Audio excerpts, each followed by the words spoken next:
یہ جو 18ویں ترمیم آئی اور اس میں صوبوں کو بہت زیادہ امپاور کر دیا گیا اور سارا پیسہ صوبے کے پاس چلے جاتا ہے، واقعی پاس تو آخر میں کچھ نہیں بچتا ہے، تو یہ پروونسز کی تعداد بڑھا دینی چاہیے. میں بس مجھے پولیٹیکل بات میں کر رہا ہوں، لیکن یہ پولیٹیکل سے زیادہ ایڈمنسٹریٹو بات ہے کہ لوگوں کو ان کے رائٹس ملیں، ان کے جو آج مسائل ہیں بنیادی طور پہ وہ حل نہیں ہو رہے ہیں. تو آپ سمجھتے ہیں کہ پاکستان میں زیادہ صوبے بننے چاہیے؟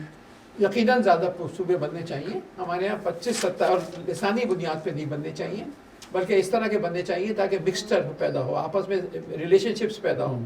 یہ نہیں کہ پنجاب کے اندر مکسچر ہو، آپس میں مل کر صوبے بننے چاہیے. 25-30 صوبے اس ملک میں آسانی سے بن سکتے ہیں. اگر پاپولیشن دیکھیں ہماری 1947 میں کیا تھی اور آج کیا ہے، تو اس کے حساب سے صوبے یقیناً بننے چاہیے. اور لیکن ساتھ کے ساتھ پیرالل میں بہت ساری چیزیں کرنی پڑے گی. سسٹم آف گورننس صحیح کرنا پڑے گا، انوویشن کو، جدت ترازی کو سینٹرل جگہ دینی پڑے گی.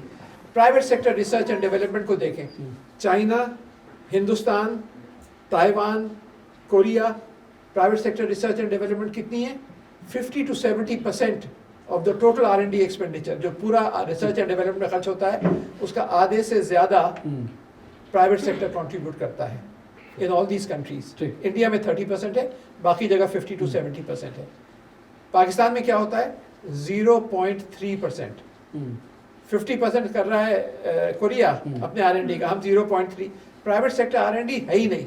That is the single biggest missing gap جو ہمارے پاس ہے، کہ جو پرائیویٹ سیکٹر جو ہے وہ پرانی ٹیکنالوجی لے کے پرانے میں لگا رہے ہیں، ریسرچ اینڈ ڈیولپمنٹ کی طرف دیکھ ہی نہیں رہے. ایک دفعہ مجھے، جب میں منسٹر تھا تو مجھے انوائٹ کیا چائنا میں، تو شینزن جو ان کا نیا شہر ہے اس میں گیا. وہاں ہواوے کے ہیڈ کوارٹرز گیا. ہواوے کے چیئرمین میرے سے ملے. پتہ چلا کہ ان کی 2/3 افرادی قوت جو ہے وہ ریسرچ سائنٹسٹ اور انجینئرس کی ہے، اور صرف 1/3 ایڈمنسٹریشن کی ہے. تو that is the reason that is driving forward. آج انٹرنیشنل پیٹرنس چائنا کے امریکہ سے زیادہ ہیں. آج جو انویسٹمنٹ چائنا کر رہا ہے in terms of research and development, وہ امریکہ سے زیادہ ہے، اور بہت سارے میدانوں میں پیچھے چھوڑ دیا ہے. تو ماڈلس ہیں ہمارے پاس، چاہے وہ سنگاپور ہو، چاہے وہ چائنا ہو، چاہے کوریا ہو. ہمیں خالی لیڈرشپ چاہیے جو کہ سمجھے کہ this is the path to progress, that in them lies our future. ہمارا فیوچر گھاس پھوس اگانے سے نہیں ہوگا. کاٹن اگا لیں یا ٹیکسٹائل بنا لیں، that is very low value. دنیا کی پوری دنیا کے مارکیٹ دیکھیں، 6% از ٹیکسٹائلس. آپ کی export 60% low value added textile میں. کہاں پر ہیں آپ؟ آپ کو انجینئرنگ گڈس میں، فارماسیوٹیکلز میں، ویکسینس کے اندر، مٹیریل سائنس میں، انفارمیشن ٹیکنالوجی، آرٹیفیشیل انٹیلیجنس، اتنی ساری فیلڈز ہیں، they are all high value added. Defence goods ہیں، وہاں آپ زیرو ہیں. ڈیفینس گڈ میں تھوڑا بہت ہے. جنرلی آئی ٹی کے اندر اب 3 ارب ہے ڈالر، لیکن انڈیا کا 150 ارب ڈالر، آپ کا 3 ارب ڈالر، وہ بھی کوئی خاص ہمیں خوش ہونے کی بات نہیں ہے. تو آپ نے کبھی، آپ کا جو سمت ہے وہ غلط رہی ہے. آپ کو سمت صحیح کرنی پڑے گی، اور اس میں تعلیم اور ساتھ کے ساتھ تربیت دونوں ساتھ لے کے چلنا پڑے گا. ناٹ تعلیم الون، ایک مورالٹی، مورل سینس کہ ہمیں کیا کرنا ہے. جو آپ فیوچر کی بات کر رہے ہیں کہ جناب یہ ہونا چاہیے، اور بہت اچھی آپ ڈائریکشن دے رہے ہیں، ایسے ہی ہونا چاہیے. لیکن اگر میں آج پریزنٹ کی بات کروں، میں پاسٹ کو بھی چھوڑ دوں، میں پریزنٹ کی بات کروں، ایسا محسوس ہوتا ہے کہ نوجوانوں میں خاص طور پہ، اور اوور آل ہم کہیں بھی جاتے ہیں، ایک شخص جو بس میں سفر کر رہا ہے، ایک شخص جو موٹر سائیکل پہ کوئی جا رہا ہے، ایک شخص جو رکشے میں سفر کر رہا ہے، ایک شخص جو گاڑی میں جا رہا ہے، یا ایک شخص جو بہت ہی بڑی گاڑی میں جا رہا ہے، کسی کے اندر امید نظر نہیں آتی اس ملک سے. یہ بڑا عجیب صورتحال ہے کہ لوگ جو ہیں وہ یقین نہیں کر پا رہے، کانفیڈنس نہیں کر پا رہے پاکستان کی حکومت اور ریاست کے اوپر کہ کل ہم ترقی کر جائیں گے. اور یہی وجہ ہے کہ ہمارا جو برین ڈرین جو ہو رہا ہے وہ بھی اس کی ایک بڑی وجہ. دیکھیے تقریباً سن 2023 میں 4.5 لاکھ افراد باہر مائیگریٹ کر گئے Pakistan. Young people 450,000 in 1 year. اس سے اگلے سال 2024 میں تقریباً 5 لاکھ، اس سال تقریباً 5.5-6 لاکھ. بہت بڑے لیول کے اوپر اس ٹیلنٹ کی مائیگریشن ہو رہی ہے. کوئی بھی ملک کی سے زیادہ بدقسمتی نہیں ہو سکتی زیادہ کہ اس کا سب جو ینگ لوگ ہیں، جو افرادی قوت ہے، جو سب سے بہترین دماغ ہیں، وہ چھوڑ کے دور چلے جائیں. یہی صنعتوں کی حالت ہے. صرف بڑی انڈسٹریز تو کچھ آپ کی چل رہی ہیں جو بڑی انڈسٹری ہیں، لیکن میڈیم اینڈ اسمال انڈسٹری جو ہے ملک میں تباہ ہو گئی ہے. اور تباہ اسی وجہ سے ہوئی ہے کہ آپ نے خود IMF کے چنگل میں آ کے آپ نے ریٹس بڑھا دیے. سر میں ہر ہفتے جو ہے وہ جاتا ہوں یونیورسٹیز کے اندر. مجھے آپ کوئی پوائنٹ بتا دیں کہ میں کھڑے ہو کے یعنی کہ نوجوانوں سے جب بات کرتا ہوں تو میں انہیں کو امید دے دوں کہ بھائی یہ امید ہے اور آپ سب اس ملک سے امید رکھیں ملک ترقی کرے.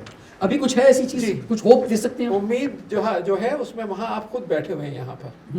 یہ جو سینٹر ہے international centre for chemical and biological sciences, اس میں میں نے زندگی لگائی ہے, ڈاکٹر رضا بیٹھے ہیں, ہمارے فیکلٹی ممبرز بیٹھے ہیں. آج کہاں پہنچا, انہی حالات میں پہنچا نا. کیا امید ہے؟ یہ یونیسکو سینٹر آف ایکسلنس ہے, یہ WHO کا سینٹر آف ایکسلنس ہے, یہ ٹواس سینٹر. لیکن اس سے کتنے نوجوان وابستہ ہیں؟ ٹواس سینٹر آف ایکسلنس ہے. 34 سول ایوارڈ مل چکے ہیں اس سینٹر سے, 34 سول ایوارڈ, جس میں 1 نشان امتیاز ہے, 5 ہلال امتیاز ہیں, 13 ستارے امتیاز ہیں. تو ایک بیکن آف لائٹ ہے. اور ہم نے مل کر اسٹوڈنٹس, فیکلٹی, ٹیکنیشینس, سب نے مل کر ایک ٹیم ورک ایفرٹ رہی ہے. چاہے وہ ڈاکٹر سلما صدیقی ہو, چاہے ہم ہو, جو کچھ ہم نے کیا اس کے نتیجے میں ایک ادارہ ہے جہاں 120 جرمن اسٹوڈنٹس آ چکے ہیں اس میں کیمسٹری پڑھنے اور ریسرچ کرنے. مغرب کے لوگ اس کو یہاں بھیج رہے ہیں. ہم یہاں کر سکتے ہیں, اس یونیورسٹی کے اندر کر سکتے ہیں, تو دوسری جگہ کیوں نہیں کر سکتے؟ ایک امید ہی کرن. دوسری امید ہی کرن میں نے نئی یونیورسٹی قائم کی ہے, پاکستان آسٹرین یونیورسٹی ہزارہ میں. دس is the Pakistan first government university, پہلی گورنمنٹ کی یونیورسٹی ہے. ابھی 4 سال ہوئے ہیں, 5000 اسٹوڈنٹس ہیں, لیکن اب پیسوں کی حکومت پاکستان سے ضرورت نہیں رہی. ہم نے کہا خود سیلف ریلائنٹ ہو. آج جو ہے 9 ارب روپے کا پروجیکٹ تھا, 2 ارب روپے ہم نے واپس کر دیے حکومت کو, صرف 7 ارب روپے میں کمپلیٹ کیا ہے. تو امید ایسے پاکٹس آف ایکسلنس پورے ملک میں موجود ہیں, لیکن اس کو باہر سے آ کے امریکن یا یورپین یا جرمن نہیں بنائیں گے. اس کو ہمیں, آپ کو, مجھے ہی بنانا ہے. ہمیں ہی اپنی زندگیاں یہاں لگانی ہیں, اور ہمارے یہاں ڈیڈیکیٹڈ آنیسٹ لوگوں کی کمی نہیں ہے. ہمیں اس ملک کو یہیں پہ رہ کے بڑھنا ہے. باہر جانا از ناٹ دی آنسر کہ آپ چھوڑ کے چلے جائیں. آپ یہیں پہ رہیں, لڑیں, کوشش کریں, محنت کریں, سیکھیں, اور پھر اس علم کی روشنی کو پھیلائیں. تو یہ ملک جو ہے تبدیل ہو سکتا ہے, لیکن ہمیں تبدیل کرنا ہے. مجھے کرنا ہے, آپ کو کرنا ہے, آپ کو کرنا ہے, آپ کو کرنا ہے, اور یہ سب جو بیٹھے ہیں ان کو کرنا ہے, اور یہاں رہ کے کرنا ہے. اور اس کو ایک جہاد کے طور پہ لینا ہے کہ آپ اور ہم جو ہے مل کے کام کریں گے, کوشش کریں گے, تو اسکائی از دا لمٹ. اللہ تعالیٰ مسبب الاسباب دروازے کھولتا جاتا ہے. اللہ تعالیٰ نے جہاں بھی میں نے کوشش کی, الحمدللہ اللہ تعالیٰ نے کامیابی دی. تو چینج ہو سکتی ہے, اور چینج ہم نے کر کے دکھائی ہے, اور آج بھی کر کے دکھا رہے ہیں. لیکن اس میں یو ہیو ٹو, یہ جو ہے کہ یہاں کچھ نہیں ہو سکتا, یہ سب غلط ہے. I don't agree with that policy. Sir آپ کو بہت زیادہ انٹرنیشنل ایکسپوجر ہے. جی جی. آپ کیا سمجھتے ہیں کہ, اور نوجوانوں کو کیا کہنا چاہیں گے کہ نہ جائیں ملک سے باہر, پاکستان میں رہیں؟ میں یہ کہنا چاہوں گا کہ آپ کی اسی مٹی میں آپ کو جینا ہے, اسی مٹی میں آپ کو مرنا ہے. یہ آپ کا ملک ہے, اور یہاں ہی آپ کو کوشش کرنی ہے. بیسٹ کیا پوسیبلٹی ہو سکتی ہے کہ آپ کو اگر جانا ہے تو آپ ہائر ایجوکیشن کے لیے چلے جائیں؟ وہ بہتر ہے. ضرور جائیں. آپ بھی گئے تھے سر, آپ نے بھی پڑھا. آپ ضرور جائیں باہر, سیکھیں, وہاں سے علم کی روشنی سے منور ہوں, پھر واپس آئیں ملک میں, اور پھر اپنے لیے نہ جیے, دوسروں کے لیے جیے. لیکن ایک سائز آف اکانومی بھی میٹر کرتا ہے نا. جب یہاں پہ اکانومی کا سائز نہیں بڑھ رہا, ایک وہ پیسہ جو ملنا چاہیے وہ نہیں مل رہا, ایک سائز آف اکانومی میٹر نا سر. دیکھیں نا, جب بجٹ نہیں ہے, چیزیں نہیں ہیں, تو کیسے اسٹے کریں گے اگر باہر سے پڑھ کے بھی. یہ ادارہ کس طرح ایوالو ہوا ہے؟ نہ بجٹ تھا, نہ پیسے تھے. یہ ادارہ بنا ہی ہے نا. آج 20 ریسرچ بلڈنگ ہے, 100 ایکڑ پہ واقع ہے. OIC نے اس کو بیسٹ سینٹر قرار دیا اسلامی دنیا میں کیمیکل سائنس میں. 2 دفعہ اسلامک ڈیولپمنٹ بینک کی پرائزز مل چکی ہیں. یہی رہ کے کیا ہے نا ہمیں. کیا وجہ ہے سر کہ ہماری یونیورسٹیز جو ہیں وہ ٹاپ 100 میں, ٹاپ 500 میں کہیں نظر نہیں آتی سر؟ جب میں تھا چیئرمین HEC تو ودن 6 ایئرس 2008 میں جب میں نے ریزائن کیا تو ہماری 5 universities Times Higher Education UK کی رینکنگز میں ٹاپ 300, 400 اور 500 میں آ گئی تھیں, جس میں نس جو تھی وہ 370 پہ تھی. اسی طرح کامسیٹس تھی, اس طرح UET لاہور تھی. تو there were 5 such universities. پھر سلپ ہو کے باہر ہو گئی. کیا وجہ؟ میں نے بلڈنگوں پہ پیسہ خرچ نہیں کیا, میں نے اسکالرشپس پہ پیسہ خرچ کیا. یونیورسٹیز خوبصورت عمارتوں کا نام نہیں ہوتا, خوبصورت دماغوں کا نام ہوتا ہے. 11,000 بچوں کو باہر بھیجا, ایک بچے پہ 3 سے 4 کروڑ روپے خرچ کرائے, اور پھر بہت ساری چیزیں کری کہ واپس آئیں. 97.6% ریٹرن ریٹ تھا. تو جو میں نے بتایا کہ انڈیا پریشان ہو گیا تھا, اور جو کچھ میں بتایا, تو اس کی وجہ یہی تھی. تو یہی یونیورسٹیز جو ہیں, یہ انہی کنڈیشن میں رہ کر ہماری پالیسیز کو تبدیل ہونا چاہیے. سندھ ایک ایسا صوبہ ہے جو کہ 44-45 ارب روپے خرچ کر رہا ہے ہر سال تعلیم پر. کوئی اور صوبہ نہیں خرچ کر رہا ہے جتنا سندھ خرچ کر رہا ہے. اب یہ جو پیسہ ہے, اس کا آدھا اگر ہیومن ریسورس ڈیولپمنٹ پہ خرچ کریں, کوالٹی ایجوکیشن باہر لے کے فیکلٹی کے اوپر خرچ کریں, اور ان کو ریسرچ انوائرمنٹ پیدا کریں, اور پھر لنک کریں صنعت کے ساتھ اور زراعت کے ساتھ, تو اس کا امپیکٹ جو ہے وہ اکنامک گروتھ کے اوپر بھی ہو سکتا ہے. لیکن تو you the funds are there but you need to have the right direction in order to move forward. ٹھیک ہے سر. یہ ہائر ایجوکیشن کی آپ بات کرتے ہیں, اس وقت ہم ہائر ایجوکیشن کے اندر سر کس جگہ پہ کھڑے ہوئے ہیں؟ ہماری جو پی ایچ ڈیز ہیں, کیونکہ میں کل سے ہم نے جب آپ کا ایک بینر پوسٹر جو سوشل میڈیا پہ ڈالا تو بہت سارے اسٹوڈنٹس جو آپ کے ماضی کے اسٹوڈنٹس ہیں یا جو پی ایچ ڈی کر رہے ہیں ان کے بھی کچھ کوسچنس آئے میرے پاس, جس میں زیادہ تر لوگوں نے کہا کہ آپ نے پی ایچ ڈی کو بہت مشکل بنا دیا ہے, 10 سال لگ جاتے ہیں پی ایچ ڈی کرنے میں, یا مثلا ہم کس جگہ پہ اس وقت کھڑے ہوئے سر ہائر ایجوکیشن؟ نہیں, بات صحیح ہے. Should not take more than 5 or 6 years to do a PhD. There is this problem. تو systems have to be improved. پہلے یہ تھا HEC نے میرے زمانے میں کہ ایم فل کر کے ایم فل کی تھیسس چاہیے نہیں ہوتی تھی, ڈائریکٹ کنورژن ہوتا تھا پی ایچ ڈی کا. پھر کسی کے دماغ میں یہ آئیڈیا آیا کہ پہلے ایم فل کی ڈگری لو, اس کے بعد دوبارہ اپلائی کرو, پھر پی ایچ ڈی میں رجسٹر ہو, 2 سال اس میں ایڈیشنل لگ جاتے ہیں. تو جو چیز ہونی چاہیے 5 سال میں آپ کو پی ایچ ڈی ہو جانی چاہیے آفٹر ایڈمیشن, وہ بڑھ کے اب 7, 8, 9 سال ہو جاتا ہے. تو دیٹ از کرول. تو اسی وجہ سے ہم نے اس ادارے کے اندر جتنے بچے ہیں جو پی ایچ ڈی کر رہے ہیں اور ایم فل ہیں, سب کو ہم وظیفے دیتے ہیں. یعنی کہ اب جو پی ایچ ڈی کر رہے ہیں ان کو 70,000 روپیز کے لگ بھگ ہوگا, اور جو ایم فل ہیں ان کو 35-40 ہزار کے رینج میں ہے. تو یہ ہر ایک کو ہم وظیفے دے رہے ہیں. ٹائم کتنا لگ رہا ہے؟ ٹائم 8-9 ایئرز ہی لگ رہے ہیں. نہیں, اب کم ہو گیا ہے. Now it is about 7 years اور 6.5 years میں اس کو کر کے ہمیں 5 سال 5.5 سال تک لانا ہے. لیکن ابھی بھی کیونکہ جب بنیاد ہے ان کی کمزور ہوتی ہے, جب وہ آتے ہیں تو جو ایم ایس سی ہوتے ہیں وہ بی ایس سی کا لیول کی بھی ان کا تعلیم نہیں ہوتی, تو وہ ہمیں فل کرنا پڑتا ہے گیپ, ایڈیشنل کورس ورک دینے پڑتا ہے, جس کی وجہ سے. لیکن normally 5 to 6 years P H D ہونا چاہیے. That is what our target should be and that is what we must achieve. بڑی اچھی اچھی باتیں ہو رہی ہیں. سر نے بھی بات کی یہ نالج بیس اکانومی, اور آپ نے بھی ایک بات کہی نا کہ 5 سائنٹسٹ کے نام نہیں آ رہے ہوتے اسٹوڈنٹس کو. اس سے ریلیونٹ ایک کمنٹ میں صرف یہ کرنا چاہوں گا کہ اب سول ایوارڈس کو دیکھتے ہیں, سائنٹسٹ کو, پروفیسرس کو بہت کم سول ایوارڈس مل رہے ہوتے ہیں. زیادہ تر ایوارڈس ان کو مل رہے ہیں جو فنکار لوگ ہیں یا جو معاشرے میں صرف انٹرٹینمنٹ کا کام کر رہے ہیں, تو وہی پھر رول ماڈل بنیں گے نا. اس لیے بس ایک چھوٹا سا کمنٹ تھا کہ گورنمنٹ کو اس کے اوپر بھی سوچنا چاہیے کہ سول ایوارڈس کس کو دے رہے ہیں. تو سر جب تربیت کی بات آتی ہے تو ہمیشہ خواتین کا نام آتا ہے, تو مجھے لگتا ہے کہ خواتین کی ایجوکیشن کے حوالے سے بھی بہت زیادہ جو ہے وہ کام کرنے کی ضرورت ہے. تو سر میرا یہ کویسچن ہے کہ how technology help in empowering women.